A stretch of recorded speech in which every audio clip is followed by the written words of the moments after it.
Hey guys, we're here with Tausiful, who just finished top 8 at the OTS Championship with Memento. Obviously, kind of a rogue tier 2 choice. What are your thoughts on the deck for the format? Very interesting deck. A lot of people don't know how to play against it or play with it. It's very different in the sense that it has a lot of gas, but you have to think 2-3 steps ahead sometimes. And it is a very good rogue deck if you're playing without Fiendsmith, but with Fiendsmith, it gives you that extra gas to push through a lot of hand traps. Like sometimes you can play through 4 hand traps with the right hand, but with Fiendsmith, sometimes you can just play through every single hand trap and just end on a decent board. Now, I played with the Fiendsmith today because I wanted to see how I would do with the Fiendsmith, because I've been playing it without the Fiendsmith. It is very good, but it does struggle against the Snake Eye and the YuGiOh matchups without the Fiendsmith. But with the Fiendsmith, it does put them on par with Fiendsmith and YuGiOh from time to time. Awesome. Well, I guess let's just get right to the list then. All right, so I'll start with the level 1s, the 2 1-ofs, Mace and Goblin. This one, on its effect is, I can destroy a Memento monster and then add a Memento card. So it doesn't destroy for cost. That's the other thing a lot of people have to read on, because they think they destroy for cost, but they don't. They destroy in resolution. So this one destroys and adds a Memento card, any card except itself. Its other effect is, while it's in the hand, as a quick effect, if you control the big boss guy, you can discard him on your opponent's main phase, and basically target and affect monster they control and take control until the end phase. So it's basically like a change of heart on your opponent's turn. This one, if this is in the hand and you control the big guy, during either player's main phase, you discard it, and your Memento monsters you control have targeting protection until the end of the turn. Its on-field effect, ignition effect, is during the main phase, you can destroy a Memento monster and Foolish Burial 2 Memento names that are different except itself. Another one of Gatic. So I was thinking of playing 2 of this, because a lot of the times if they Bestial or DD Crow this, it does hurt because it is a choke point. But both effects are really good. The first effect is, if it's sent to the graveyard by a Memento monster effect, I special summon it. If it's special summon, I can target any Memento card in my graveyard and add it to my hand. And there are some niche plays where you can chain block this with fusion. A lot of people are playing 1 of this. I prefer to play 2 of this, because sometimes you want to have 1 in rotation in your hand or deck in case you shuffle 1 back. But this one's kind of like the Labyrinth monster, where you can summon it from hand when you activate a Labyrinth card or trap card. So this one says, if a monster in your possession is destroyed during either turn, you can special summon it. So you can special summon it in main phase, battle phase, end phase, semi-phase, draw phase, doesn't matter. If this gets destroyed by battle or card effect and sent to the graveyard, it can dump any Memento card except itself. Sometimes it does trigger Gatic in the battle phase, so it does come up from time to time. The 3 are Anguish. Very self-explanatory. On summon, with their normal or special, it searches for any Memento monster. Its other effect is, during the main phase, I destroy a Memento monster I control, I target a level 2 or lower in the grade, destroy a Memento monster, then special summon that target.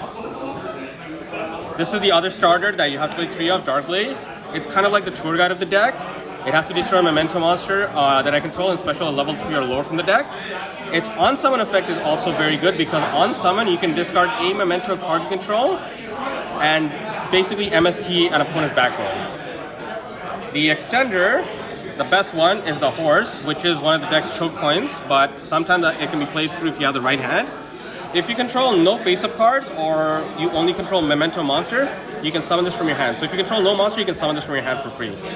Its ignition effect, during the main phase, you destroy a Memento monster, and you send Memento monsters from your deck to graveyard, equal to the level of the destroyed monster or less than the level of the destroyed monster. So if you destroy a level 5, you can send 3 monsters that equal 5, or 3 that are 4. So normally you want to send Gatic for sure, and the 2 level ones, or sometimes you want to send Gatic and Sheep, and then you get Sheep back for fusion summoning. The other one I play is Horn Dragon.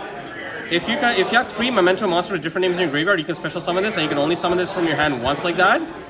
If this card gets destroyed by a card effect, you target 3 face-up cards, but one of the face-up cards has to be a Memento card you control, and you destroy them. So this can come up as an interruption in opponent's turn. A lot of people are playing 1 of this. I opted to play 2, and you'll see why later on. But summoning him from the hand or graveyard is not once per turn. His other effect, which is once per turn when a card or effect is activated except during the damage step, you special a Memento from hand or graveyard. That's soft once per turn. If he's the only monster you control, he can attack all your opponent's monsters once each. So there's an OTK with this. That includes this and Bone Party. Now for the trios, Memento Fusion. This is basically like Chimera Fusion, but a little better because you can use it when your opponent tries to do something. You can chain it to dodge targeting and all that. But the key thing here is that if a monster in your possession has been destroyed by a card effect this turn, you can shuffle Memento monsters from your graveyard into the deck for fusion material, kind of like the Cheer Elements. Its other effect is while it's in the graveyard, you can banish this and you can pop any monster you control. It doesn't have to be a Memento, any monster you control, and you can add any Memento spell or trap, including itself, to your hand. 3-Bone Party Cell, very self-explanatory. It's basically the Rhoda and the E-Telly. You have to destroy a Memento monster in your hand or face a field so it doesn't target. Then you take a different name from your deck that you destroyed and either you add it or special summon it. The graveyard effect is you banish this and you target a Memento monster. This turn, if it attacks a defense position monster, it does piercing damage, which is where this comes up, because if you banish it and he's the only guy you have and your opponent has bodies that are defense, it can attack all of them and it'll do piercing damage. Next card is this. So this is the reason I'm playing 2 of the big guy. This card says, if a face-up Memento monster I control leaves the field because of an opponent's card. Not opponent's card effect, but opponent's card. So if they Kaiju it, they Santa Claus it, they SP it, they banish it with Fenrir, I can activate this on a new chain and I summon the big guy from my hand or deck, ignoring its summoning conditions. The graveyard effect, which hasn't come up yet, but if it does, it's really overkill. If a Memento monster from my graveyard gets moved by an opponent's card effect, I can banish this and I can special summon any number of Memento monsters with different names from my hand and or deck. The other one I play is the Field Spell. This is searchable with the new fusion. Its continuous effect is if a Memento monster battles, your opponent cannot activate spells or traps until the end of damage step. If a monster I control has been destroyed by battle or card effect and sent to the graveyard, I target one of that monster that was destroyed and then I special summon a Memento from my hand or grave whose level is less than that monster. So if my opponent gives me a monster and that gets destroyed, this will still trigger. Its end phase effect is also good, which is during the end phase, I can target a Memento spell or trap in my graveyard and set it. Normally I either set the Bone Party or I set this, which I 9 times out of 10 sent to the graveyard with the fusion. This is kind of like Nightmare Pain in the sense that if I control a Memento monster, my opponent has to attack the Memento monster control with the highest attack, and if it's a tie between the highest attack, I get to choose. Its continuous effect is once per chain, when my opponent activates a monster effect on the field, I basically target this guy, reduce its attack by 1,000 and defense by 1,000, and if I do, negate that activate effect.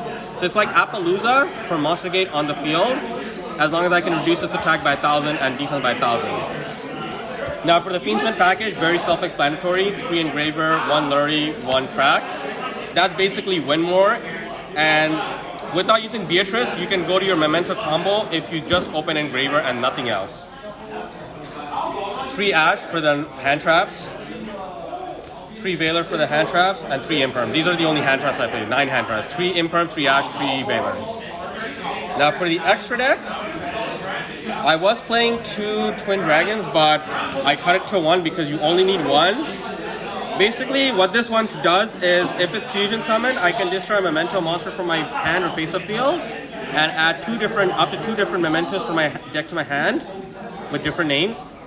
Its continuous effect never comes up, but if it's on the field, anytime a Memento monster destroys an opponent's monster by battle, it gets banished instead. Its other effect is, if this Fusion Summon card is destroyed, I special summon a level 6 or lower Memento from the graveyard without targeting. The new boss monster, pseudo-boss, second boss monster, is this guy called Creation King. On Fusion Summon, he can Foolish Burial 3 Memento cards from either your extra deck and or your deck to the graveyard. His graveyard effect is I can banish him to add the Field Spell.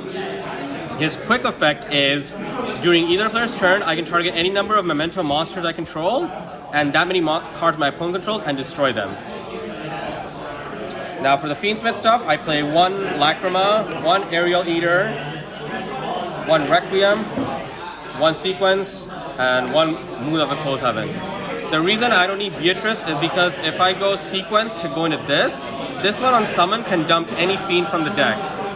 And Goblin is a Fiend, so normally I will dump Goblin, and then I'll go on a Cross Sheep, and then bring him back by banishing 2 Fiend with the same attributes. Summon this to a zone Cross Sheep points to, and then Cross Sheep will get me Goblin, which will basically get my Memento combo going without using my normal summon. So with the Goblin, I can either dump Gaddock and Fusion, or Gaddock and a starter to get the ball rolling. 1 Celine because it comes up to go into either Access Code or Appaloosa. For the Link 1, I play 1 Anima in case my level 1 gets stopped. I play 1 Lina because if I'm playing against a Fiendsmith deck, I can basically just take their Engraver and then go into Requiem. I do play Underworld Goddess because Moon of the Closed Heaven can sometimes come in clutch where I'll target one of their monsters that it points to, and then I'll use 2 of their monsters, Moon of the Closed Heaven, and one of my monsters to go into Underworld Goddess, which is basically non-target removal for one of them. For the side deck, I decided to play Dogwood in case I went up against a Fiendsmith player. Very self-explanatory. 3 Forbidden Droplet because if I open Forbidden Droplet and Evenly Match, you're basically cracking any board that they put up. Because 9 times out of 10, they'll have 1 Omni Negate. As soon as they use one of the Omni Negate on your Evenly Match, you chain Droplet, send the Evenly Match, and if you have to send another monster just so that they don't have another Omni Negate face up, you wipe their board, and then you can make your board, and then go from there. 1 Harpy Stellar Duster in the case I came across any Labyrinth or any backrow decks. Same with Lightning Storm in case I went up against any Brackrows. Triple Tactics Talent for going second. Evenly Matched for going second against those Make My Board and Break It decks. And this was basically for Tenpai.